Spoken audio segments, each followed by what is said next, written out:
Hey everybody, welcome back to Post Status Draft. This is another interview in our agency journey series where we're talking to agency owners and getting their backstory and their story and sharing a little bit about their passions and the work in the world of WordPress. So today I have someone I've known for a very long time, D'nelle, and I'm gonna let her introduce herself in a second, but I've known D'nelle for, let's see, at least, 10 years. I'm trying to At think. least. Oh, yeah. Yeah. And so we've got to meet a couple times, and I was just hearing a little bit about her story, and I'm excited for you to hear that too. So D'nelle, would you mind introducing yourself and sharing what your agency is? Yeah. So my name is D'nelle Dowis. I own an agency named Very Interesting Productions. We're very small. It's owned by me and my husband. And then we have a developer who we rely on heavily, but she is still contract with us. We primarily provide WordPress support. That's what we get really excited about. But we also build WordPress websites, and depending on what the client's needs are, we will either say, hey, maybe you should be on Squarespace, or hey, maybe you need a bigger agency. So a lot of what we do is take a very consultative approach. And yeah, so been in WordPress since 2010 now. It's been a hot minute since all of that started. And yeah, we've seen a lot happen. There's a lot has happened over the last 15, 17 years. No kidding.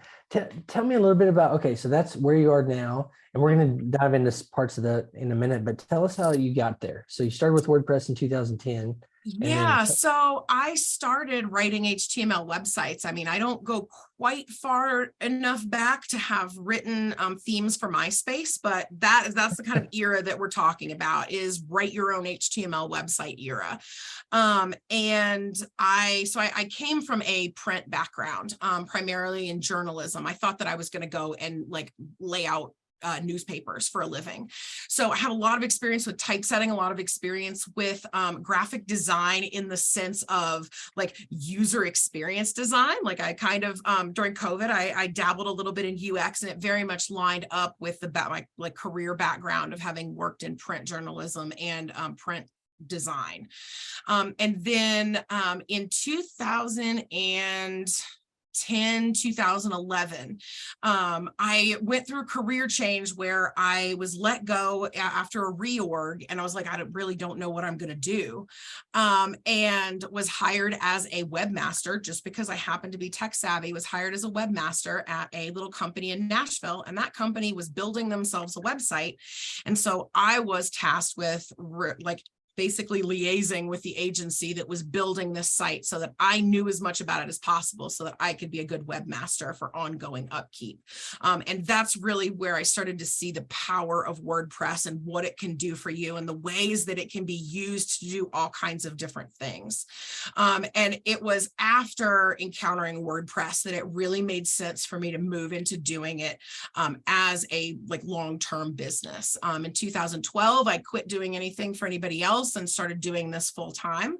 I've definitely kind of dabbled in other agencies. That was really from a supplement my own income as I built my business kind of thing. I would do project management and low level development for other agencies, which really has informed the way that I run Very Interesting today, because you see that man behind the curtain, you see where those cracks are in the fascia, and you want to, at least I want to fix it. I didn't want it to be like that for the people who are working at agencies, and I don't want it to be like that for clients. So that's kind of how we ended up here, with the goal of making sure that we have clients that we are in long-term relationships with, that we can advise from a big picture perspective, as opposed to just building websites. That's not what we want to do. We want to be in the long-term relationship business. And so kind of as a result, we are in the website development business. But it really is all about the support, all about the kind of holistic business advice from I was reading a blog the other day about tech stacks, and really tech stacks come from the world of application building, where you think about all of the languages and tools that you're using to build an application. I really like to think about that from a business perspective. So there's a lot of tech stack advice that I will give to clients, you shouldn't be registering your domain over here, or maybe we should think about different hosting, or you might want to think about a different calendar booking tool that integrates with your website. Those kinds of things that aren't just about web development, but are more about the overall business operations. those are the kind of relationships that I want to have with our clients. And that is what I want to establish with our agency, which is a space where people are not just like coming to you saying, hey, can you build this website for me? But they might come to you with weird questions. I want to have the kind of relationship with our clients where we can answer those weird questions. And if we can't answer them, we can help them find somebody that we know that they can trust. Tell me a little bit about support. You mentioned like, okay, there's building this up, there's this ongoing thing. And I think that's one of the beauties of WordPress. It can do so much more for businesses. But could you talk about from that angle, the support, what you're intending to do and what you see from some of the types of clients that you have that you do for them? So at the very basis of it, I mean, I'm kind of coming from the space where I'm influenced by like Troy Dean, and also like, let's not forget to mention Nathan Ingram, who is like an absolute genius in this space. Talking about like Nathan's scope document, where he talks about how you talk to clients when you're meeting them for the first time and evaluating what their needs are. Inevitably, people think they are coming to you because they want to buy something from you. They want to buy a product. They want to buy this website. What they don't understand about buying that website, and I find myself in a situation where I'm often kind of like educating people about what it's like to own and use a website, is that it's not something where you can just set it and forget it. You're not going to buy a car.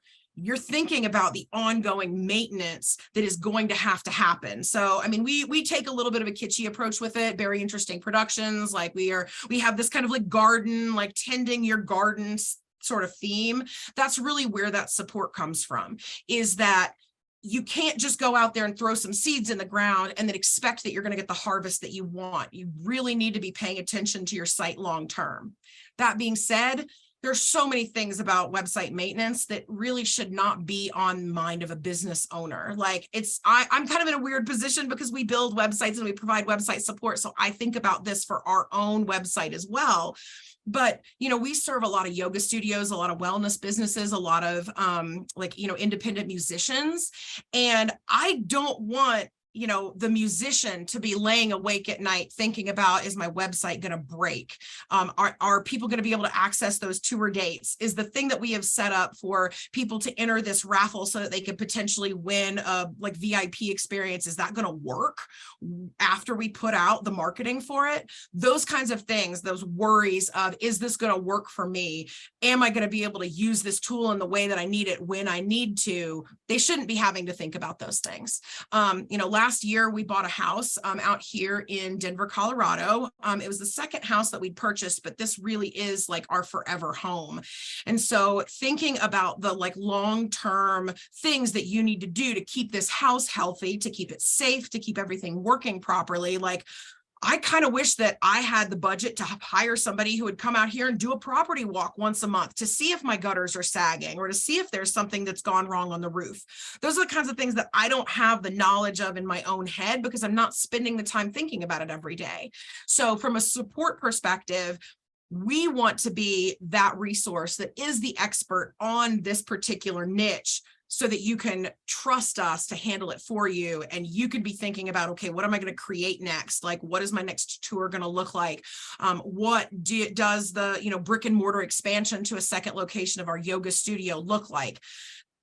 It really is a situation where I want to be the trusted space that they can outsource those sorts of things so that they're not having to worry about them, so that they're not spooked when somebody goes on their website and, puts in I noticed that your site's SEO is terrible. You should contact us, like through your contact form. Like, I don't want people to be spooked by that. I want them to know that if they have a question about anything, they got a phishing email, that they can call us and we're going to give them the advice that they need so that they don't have to like learn a whole new set of domain knowledge.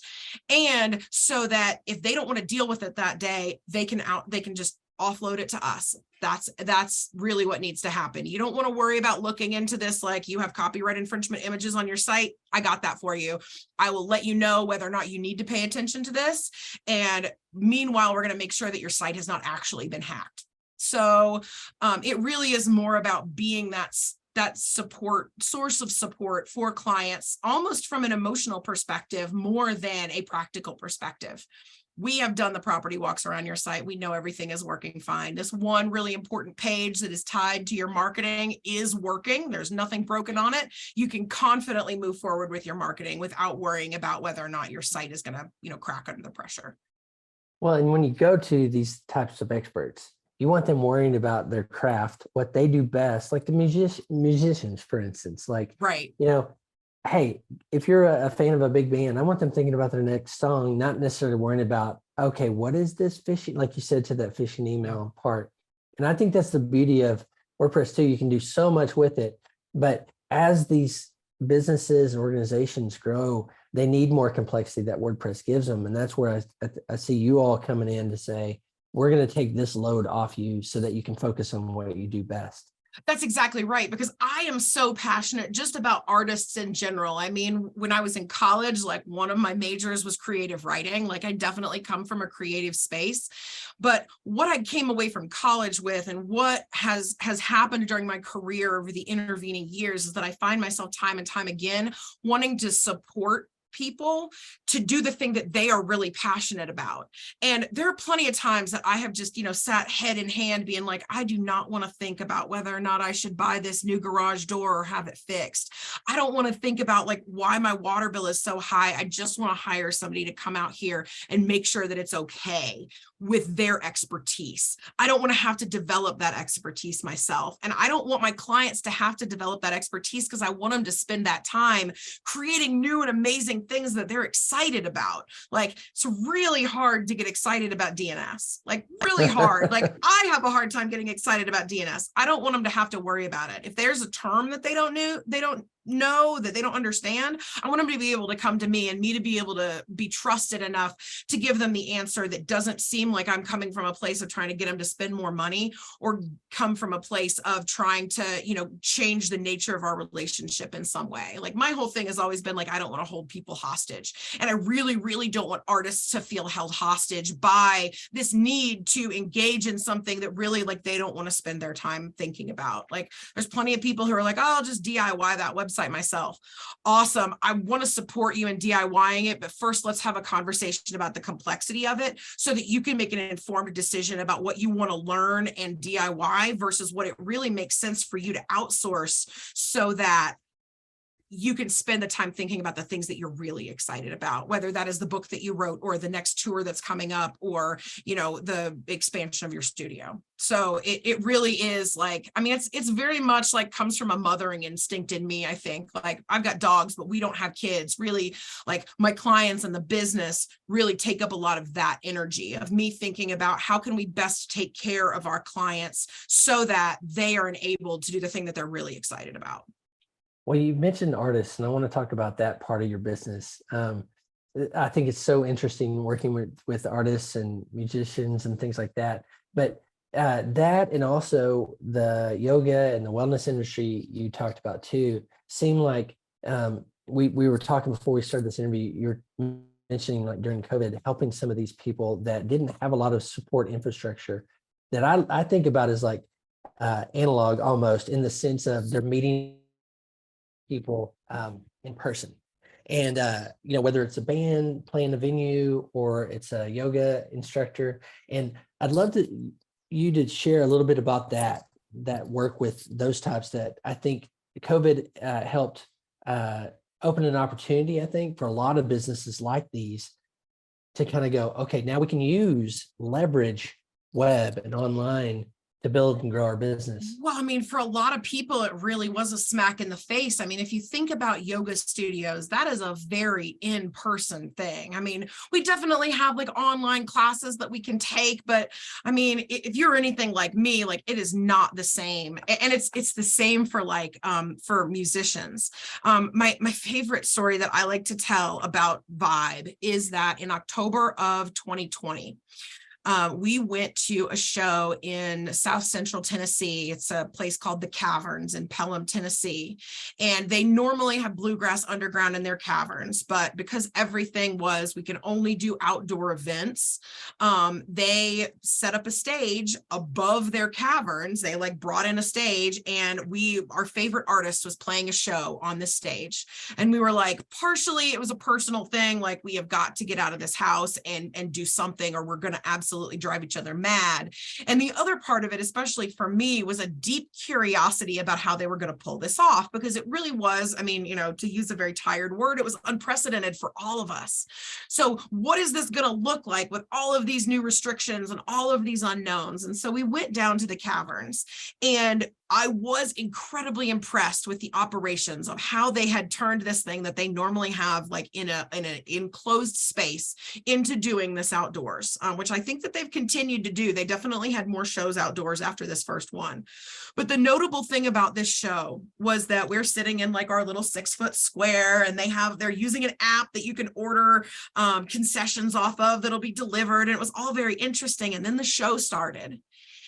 And the vibe of everyone in that audience was so subdued. It was unnerving to watch the way that we had all clearly been affected by being in our houses for 6-7 months at that point. And I think about that a lot in terms of these in-person things. That in-person is incredibly important, and I don't think we're ever really going to be able to replicate that in a virtual environment. But a lot of us were forced to. And one of the people that was forced to do that was a client of ours, named Novo Fitness Studio. They're out of Midland, Georgia. We absolutely adore them. They're just our favorite to work with. Like, they really get our vibe. We really get their vibe. And we're in a position where the yoga studio owners, it's two sisters, they don't have to think about their website, because they know that they can come to us and be like, hey, we want to do this. Can you make it happen? And we can give them good advice about whether or not they should make it happen.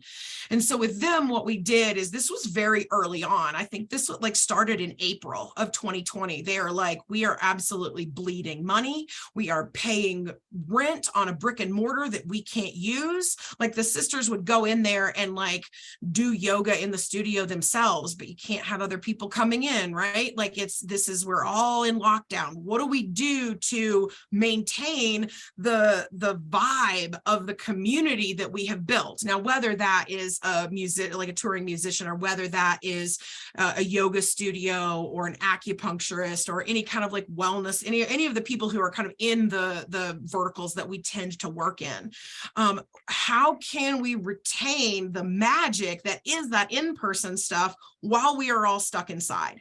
And so with Novo, what we did is we built them like a little on-demand video portal. So it's got gated content. The content is served up through Vimeo, but you can only access it if you're logged into their website.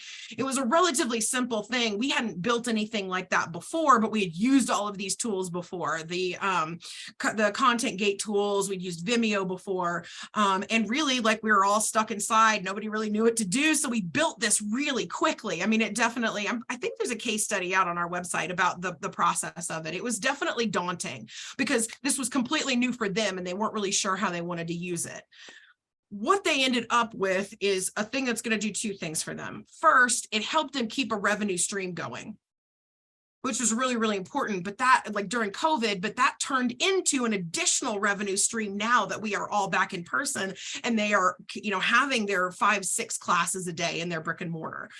So having that additional kind of passive revenue stream, really, you upload one video and it's going to serve up, infinite number of times for infinite number of people. I think about that a lot with my business. What is recurring revenue like? How does that help us to be able to make long-term decisions? They now have a line item in their budget that is recurring revenue in a way that is almost passive, that's not dependent upon being present in the real world.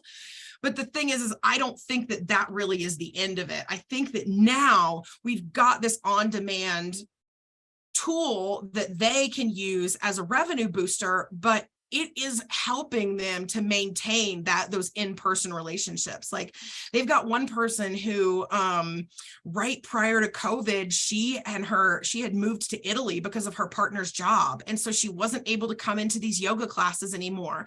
And when she found out that Novo was offering on-demand video, she was like, please, can you figure out a way that I can get to these videos, because I miss attending these classes. I miss these instructors. I miss the community of the people that I was with.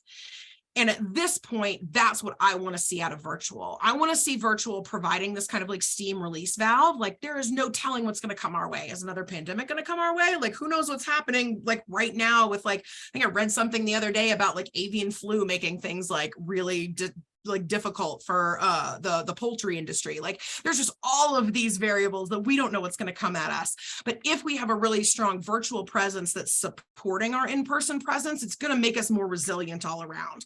If, you know, one of the artists that we're working with right now has the flu, and if she were not feeling as bad as she is, the conversation that we would be having right now is, okay, well, I can't go do this show this weekend, but I still want to connect with the people who are going to be there. I still want to make sure that they're going to have an amazing Friday night.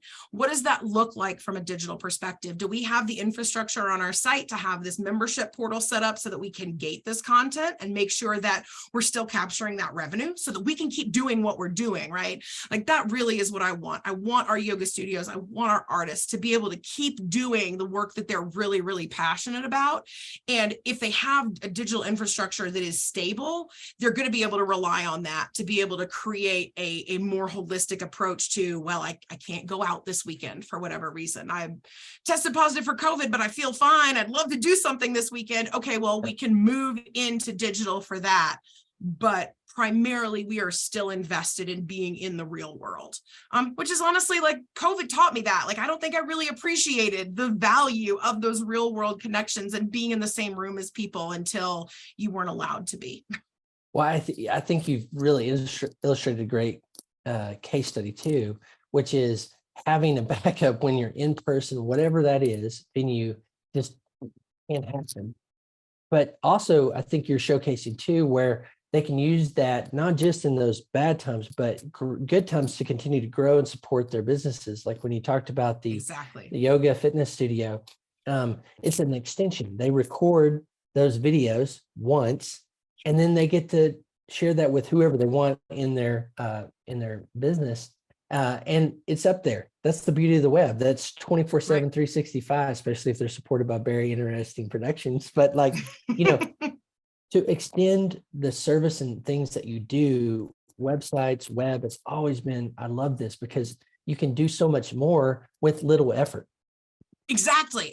Like the yoga studio, like Nova Fitness is not focused on their website. And I don't want them to be focused on their website. I want them to focus on the real world, brick and mortar, making the vibe in that yoga studio exactly what their community needs. I don't want them to be thinking about like, oh, well, I need to go do this on my website now. No. You've got somebody who's going to handle that for you.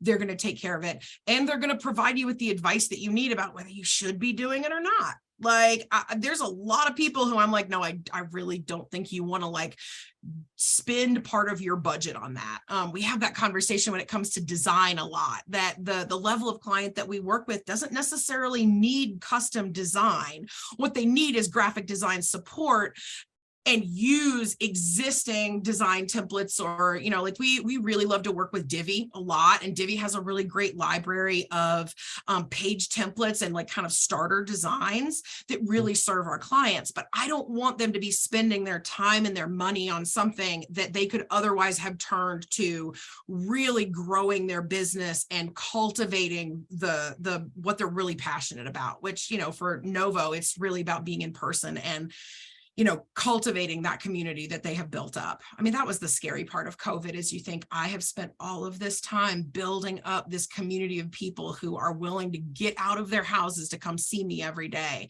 And what is going to happen now? Everybody's going to be out of the habit of it. And are people going to also forget about me? I want to be able to create the kind of stability that like helps businesses thrive. And so having this in an emergency is great, but also having it as a part of the overall plan for growing your business is really huge, because I mean, if they had already had on demand in place, they could have spent their time and their money marketing that on demand to people who are not already their students. Yeah. So I want our clients to be able to make really smart decisions, and decisions that are going to keep their business as stable as possible, even in the face of something like COVID. Well, you very much seen, what I've heard resonates with me, because you've talked about a web presence can be a chore, or the two words you used were cultivating community. So using it as a channel to reach your customers, reach your prospective customers, and build and cultivate that community. Like the musician we were talking about is like, Right. she can't be there Friday night, but her website can be there in some shape, manner, or form to help Right. cultivate that interest in community. Right. Okay, so the last question I want to ask is tips for people starting out as an agency, wanting to use WordPress as a tool to build and client websites and things like that. What advice would you give looking back as you've I mean, shared your story? I wish that I had listened harder and more intently to the things that Nathan Ingram was saying from the very beginning. It took me a really long time to build up, not necessarily automated processes, but processes that I'm really comfortable with. Whether that is the task management system that we are using, or the way that we onboard clients, what those discovery calls look like, what our road mappings look like, kind of vetting those clients to see what the relationship between us and that client is like. I wish that I could like just magically go back in time and tell myself, focus on those relationships with your clients, because that's what's going to feel the best for you. So anybody that's starting out, I mean, first of all, like, just meet as many people as you possibly can. I feel like COVID has kind of done that for like the kids that are graduating college right now. I've had some really cool conversations with kids that are like, I am graduating college. I don't know how to get into this industry. What do I do? My answer is always meet and talk to as many people as you possibly can who are already doing the kind of thing that you want to do, or that you think you want to do. Like, you may think that you want to build websites, but you get 5 years down the road and you realize what your talent actually is project management. I mean, I'm calling myself out on that. Like, I am first and foremost a project or a production manager. I am super good at that. My brain works that way. I really should not have my hands deeply in code, because it takes me longer to do that than it would somebody who is really focused on that. So the more people that you can meet to find out what it is that they do, what is their day like what do they get really excited about when it comes to the work that they do, is going to help you identify the best path for you. And I mean, if you are like already hell bent on starting your own agency, the advice there is kind of the same. Get to know people as much as possible. I mean, there was a point in 2015 where 2016, where I made a huge mistake. I hired a couple of people who I thought that I had a good relationship with, and it went very south very quickly. I think it ended up costing me a little under $20,000 when it all came down to it. I mean, I was really lucky that I had the ability to be financially resilient in that way, and we're still here. But the relationships that you're going to build with clients and the relationships that you're going to build with other people in the community are what are going to support you and help you be resilient. I could not be as resilient as I am if it weren't for the people at iThemes, who are providing part of the engine to run my business, the people in the post status community who, if I need a specific type of developer, I can go out there and it's like shooting fish in a barrel. You can find 5 people who are going to be the exact person that you need to do this work for your client. The relationships that we have are above all the thing that are sustaining us and helping us be resilient. And I couldn't really wrap my head around that until probably 5 years into doing my business. I mean, I grew up in a situation where it was very much like your work is the proof of the actual like work product, is the proof of whether you're good or not. And as I moved through kind of owning my own thing, it became obvious that there's a lot of people out there who are doing really, really quality work. It is more about how you resonate with the people who you are working with, and the maintenance and the cultivation of those relationships that is going to provide you with the stability you need to build whatever it is you're wanting to build, whether that is a web development agency or a content marketing business, or if you want to start a yoga studio. Think about the people who you have in your network who are going to be able to support you in that, and how much do you trust them. And it takes time to build up trust. It takes experimentation. It takes a lot of missed hits, really, just like the people that I hired in 2016 who it didn't work out. I mean, there are definitely like plenty of situations I found myself in where I didn't do all of the work I needed to do to really establish that right kind of trust. I mean, and I take responsibility for that too. Like, I really dove into that relationship in a very naive way. Whereas I think that if it happened to me now, I don't think I would have ended up in a situation that was as scary as that was for me, a sort of, just gigantic fail that it took me a couple months to recover from emotionally, just because I went into it thinking more about the work than I was about the relationships, which is why I focus so hard on relationships now, because that really is where the best stuff is. Yeah, I love your energy and your approach. It really resonates with me. Relationship, so key. When you really get that aligned, you're doing your best work. You're helping someone else, getting rewarded for it, and it makes everything better, doesn't it? It really, really does. I mean, that is why I'm focused on support instead of website development. Like, it's almost like you go anywhere and get anybody to build a website for you. Like, you can hop out on Upwork, or you can outsource it to a team in India. But the long relationship provides so many dividends over the years of knowing that person's business, of understanding really where they are. Like, we have one client right now, her mother just passed away. She needs some time. That changes the project, the arc of our project build. It changes, when I'm going to need to bring in a developer for something versus when I'm going to need to bring in the SEO specialist. It changes a lot. But having known this client now since 2012, I know what I'm going to be able to expect from her, what she's going to be capable of. And she knows that in a situation where she's kind of like in a personal crisis, she knows that she can offload and delegate more work to us that is going to make it possible for her to do what she needs to do for herself personally.